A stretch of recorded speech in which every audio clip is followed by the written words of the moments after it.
En parlant de l'environnement, on doit toujours parler sur les effets que les êtres humains ont avec leurs moyens de transport. Automobiles, motocyclettes, bus, trains, entre autres. Tous ces moyens ont un impact sur l'environnement. Mais est-ce qu'il y a un moyen de se transporter sans nuire à l'environnement?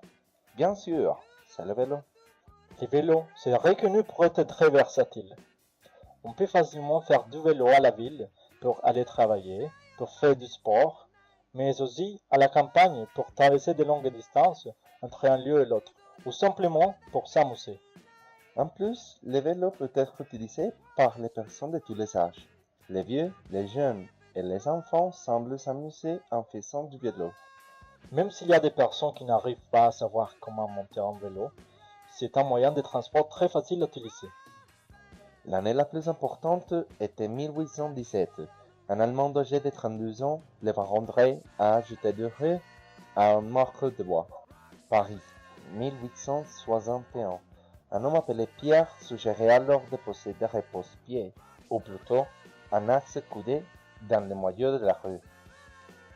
La traction par chaîne est apparue au début des années 1880, ainsi que les marques que nous connaissons aujourd'hui, pour alléger le poids du vélo et améliorer les balances.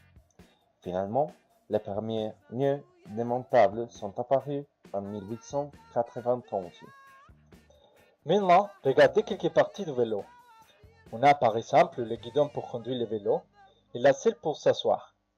Évidemment, on a les cadres et les roues qui supportent notre corps et les freins pour éviter un accident.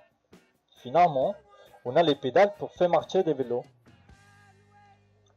On peut économiser beaucoup d'argent parce que les vélos n'utilisent pas d'essence mais d'énergie. La seule chose que vous pouvez perdre, c'est quelques kilos. On réduit les risques d'avoir une maladie cardiovasculaire de 150%. Et en plus, on augmente la coordination corporelle. Et attention, quand on fait du vélo, on utilise la plupart des muscles. Pour l'environnement, le vélo a deux bénéfices différents. Il ne génère pas de bruit et il ne génère pas de pollution. Comme vous devez savoir, il y a de différents types de contamination. Entre elles, on a la contamination auditive, très fort bruit, et la contamination de l'air, pollution de l'air. Le vélo est l'un des types de transport qui existent sans causer ce type de contamination. Et tu vas être en forme pour ne pas faire partie de la contamination visuelle. Finalement, on doit souligner la praticité du vélo, puisqu'il n'utilise pas beaucoup d'espace dans la rue, et en plus, on peut le transporter facilement car il est léger.